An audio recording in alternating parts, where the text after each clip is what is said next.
देशद्रोही ठरवलंय, संविधान विरोधी.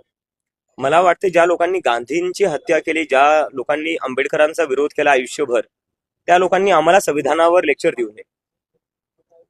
त्या बैठक आहे आणि परवा असं 2 दिवस आहेत असं आम्हाला कळलं. त्याचं बैठकीचं स्वरूप कसं आहे आणि कोण कोण येणार आहे, किती जण येणार आहे ते बैठकीमध्ये आमचं जे आहे, जो आमचं जंतर मंतरचं आंदोलन झालं, त्या आंदोलनामधून काय शिकायला भेटलं आणि पुढे जाऊन काय काय चांगल्या प्रकारे करता येईल त्याचं आम्ही डिस्कशन करू. आणि पुढे जाऊन संघटन आम्हाला कसं देशभर वाढवण्यात येईल त्याच्यावर डिस्कशन होणार आहे. आणि पुढे एकूणच कॉक्रोच जनता पार्टीचा रोडमॅप काय असणार आहे त्याच्यावर आमचं डिस्कशन असणार आहे. किती दिवस बैठक असणार आहे? 2 दिवस. किती सदस्य? आमचे जेवढे स्पोक्सपर्सन आहेत ते येणार आहेत आणि बैठक 2 दिवस चालणार आहे. 6 तारखेला आम्ही ब्रीफिंग करू आमच्या जे काही बैठकीमध्ये ठरेल. दिल्लीमध्ये तुमच्या विरोधात फैजान अन्सारी नावाच्या इन्फ्लुएन्सने जे आहे तर ती FIR केलेली आहे. त्यांचं बोलणं हे आहे की पुण्यात आणि औरंगाबादमध्ये तुमच्या माणसाकडून त्याला मारहाण झालेली आहे. मला माहिती नाही दोघं, so I won't comment on it. मला माहितीच नाही मी काय बोलू. तक्रार तुमच्या विरोधात होती. तक्रार आता माझ्या विरोधात भरपूर होतील. आता मी प्रत्येक तक्रारीवर काय बोलू. तुमच्या येण्याच्या पूर्वी सुद्धा त्यांनी छत्रपती संभाजीनगरच्या CP ऑफिसमध्ये आता येण्याच्या आधीच मी त्याला कसं मारलं. मला वाटतं पब्लिसिटीसाठी करतायत, अजून काही नाही. G20च्या संदर्भामध्ये आम आदमी पार्टी आज दिल्लीमध्ये आंदोलन करते, तर तुमचा त्याला पाठिंबा आहे का आणि तुमची भूमिका काय या ज्या आणि E20 वर मला वाटतं बऱ्याचशा लोकांनी बोललेलं आहे आणि E20 हा खूपच मोठा मुद्दा बनलेला आहे देशात. बऱ्याचशा लोकांनी म्हणजे बिझनेसमॅन किंवा असं नाही, त्यांनी E20चा मुद्दा उचलला आहे, आम आदमी पक्षाने उचलला आहे. आणि आम्हाला आमच्या पेजेसवरही मेसेजेस येत आहे की तुम्ही E20 वर बोला. त्या E20 वर जे आहे, जे काही आंदोलन होतील त्याला आमचा पाठिंबा आहे. हे म्हणजे काही एका पक्षाचा मुद्दा नाही, एका पक्षाचा मुद्दा आहे म्हणून तसं नाही म्हणत आम्ही. पण E20 वर जेन्युइनली लोकांना इश्यू आहे त्या गोष्टीवर. त्याच्याने गाडीचं जे इंजिन आहे ते खराब होते, मायलेज खराब होते. आणि जर तुम्ही 100% पेट्रोल देत नाही, त्याच्यात इथेनॉल मिक्स करतायत, तर मग 100% तुम्ही प्राइस कसं काय लावतायत.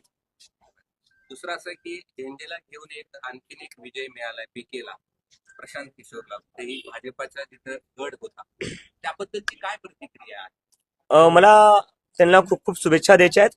आणि डेमोक्रेसीमध्ये असंच असलं पाहिजे. जसं मी थोडा वेळ आधी म्हणत होतो की RSS जे इंटरॅक्शन करणारे जेनझी सोबत, त्याच्यात तुम्ही नवीन चेहरे आणा. तर प्रशांत किशोर पण हे एक राजकारणात नवीन चेहरे आलेले, जिंकून आलेले, त्यांना खूप खूप शुभेच्छा. आणि असं झालं पाहिजे, जास्तीत जास्त लोकांनी, नवीन लोकांनी पुढे आलं पाहिजे.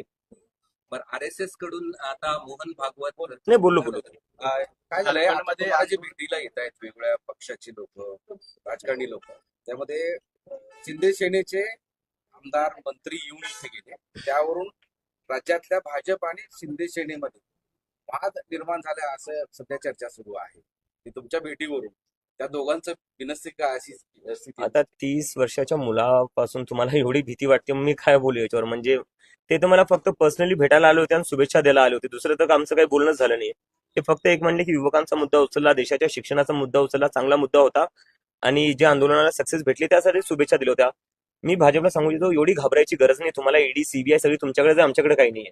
आम्हाला लोक पर्सनली भेटायला येतात आणि शुभेच्छा द्यायला येतात. अशी कळतंय की चर्चा आहे की शिवसेनेच्या लोकांनी, म्हणजे शिंदे सेनेच्या लोकांनी भेटायला जाऊ नये असं भाजपने सांगितलं. नाही, मी तेच म्हणतोय, भाजपला एवढी घाबरायची गरज नाही. ED CBI सगळं तुमच्याकडे, आमच्याकडे काय. एक आणखी एक सोशल मीडियावर अकाउंट सुरू झाला, जसं तुम्ही सुरू केलं होतं, आरक्षण हटावं, आणि मोठ्या प्रमाणात ते हॅशटॅग वगैरे सोशल मीडियावर आणि एक आंदोलनाचा इशारा पण दिला जातो. काय ना, जर कोणाला शिक्षण भेटत असेल, कोणी गरीब असेल, त्याला जास्तीत जास्त शिक्षण कसं भेटलं पाहिजे याचे प्रयत्न असले पाहिजे देशात. तर हे आंदोलनावर मी जास्त काही बोलणार नाही, कारण की मला वाटतं त्याचं पेजही काल डिलीट झालेलं आहे बहुतेक, मला कोणी सांगण्यात आलेलं आहे. पण गाडी बंगला तर देत नाही ना. शिक्षण कशा प्रकारे जास्तीत जास्त लोकांना मुलांना पण, लोकांना पण, लेकरांना जास्तीत जास्त कसं शिक्षण भेटू शकतं त्यासाठी आहे ते. त्यावरनं कोणाला काय प्रॉब्लेम असला पाहिजे.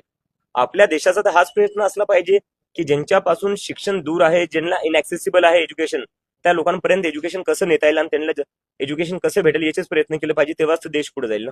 झारखंडमध्ये आंदोलनाचा 11वा दिवस आहे आणि आज आंदोलन आक्रमक होताना पाहायला मिळतंय. सरकार दुर्लक्ष करतंय असं विद्यार्थ्यांचं म्हणणं. हो, माझं जे बोलणं झालं त्याआधी मला त्यांनी ते सांगितलं. परवाच माझं रात्री फोन कॉलवर बोलणं झालं आणि मला त्यांनी सांगितलं की त्यांना तिथं टेंटे लावू देत नाहीये, वॉशरूमची सुविधा नाहीये. एका प्रकारे जसं आम्हाला जंतर मंतरवर करण्यात आलं तसंच त्या विद्यार्थ्यांनाही करण्यात येते. तर मी त्या विद्यार्थ्यांना सांगितलं की कॉक्रोच जनता पार्टी पूर्णपणे त्यांच्या बरोबर आहे आणि त्यांच्या आंदोलनाला मजबूत करण्यासाठी जे काही करता येईल ते आम्ही करू. आणि त्याच्या जे काही